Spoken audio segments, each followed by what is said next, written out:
as Netflix's Ozark Season 3 Episode 5 begins. Special Agent Maya Miller, Jessica Francis Dukes, is meeting with her superior about Marty Byrde wanting to cooperate with the FBI before he was kidnapped. She seems to think Marty would be a good asset to the FBI. Agent Trevor Evans, McKinley Belcher III, is in attendance and seems to be turning into the new Agent Petty. Evans believes Marty had Petty killed, but Agent Miller points out there isn't any evidence to support that theory. Evans doesn't want to hear what she has to say and stubbornly insists Marty Byrde needs to be taken down. Miller asks for more time with Marty. The next morning Marty, Jason Bateman, is talking to the kids and, surprisingly after all that's happened, he seems to be in a good mood. He made breakfast for the kids and even cleaned. Marty tells Wendy, Laura Linney, he'll meet her and Ruth at the office later, but she tries to get him to take the day off. He insists he's fine.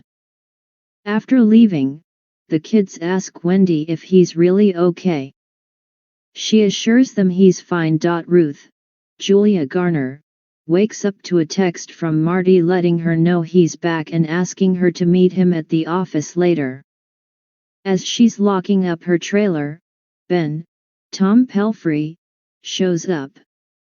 He offers her breakfast and right away she says, "Listen, I know I kissed you last night, but I thought I was going to and die." Ben tells her it has nothing to do with the kiss. He's worried about what his family dragged her into. She reminds him she was a criminal long before Marty Byrde came along. Marty, Helen, and Wendy are at the office discussing how much money they've been laundering each day. Ruth joins them and embraces Marty, telling him how sorry she is and how she feels what happened to him was her fault. He tells her not to worry about it and to have a seat. She informs Marty that Frank Jr. is loan sharking at the casino. He asks who approved that and no one responds. He wants Ruth to end that today. Marty says they need to find someone with a lot of money willing to loan it to them and trust they'll give it back. Ruth and Wendy look at each other and indicate they know exactly who to go to. Cut to the next scene and Wendy's talking to Sam. He reminds her that it's his inheritance. She assures him they'll not only return it to him, but with an extra 8%. He seems to think she needs a loan. She explains it's not that, they need to have more cash flow to get more credit. He thinks about it and asks if it's legal. She assures him it is. Their conversations cut short when her phone begins to ring. It's Navarro, and after he asks how she's doing, he apologizes for what she had to go through, him kidnapping Marty, and then cuts to the chase. He explains he's been thinking about when she asked, "What's next?"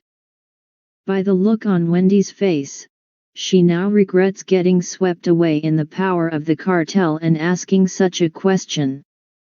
Navarro can't ever just say what he wants and asks if she knows what a charro is.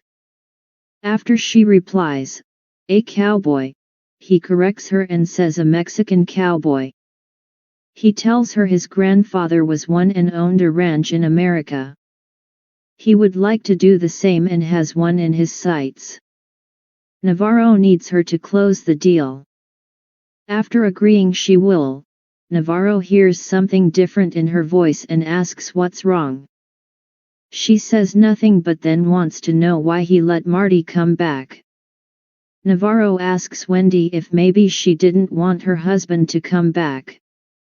She insists she did, of course, and that they all did. She adds, "It's just that we didn't pass your test." Navarro informs her Marty passed his test.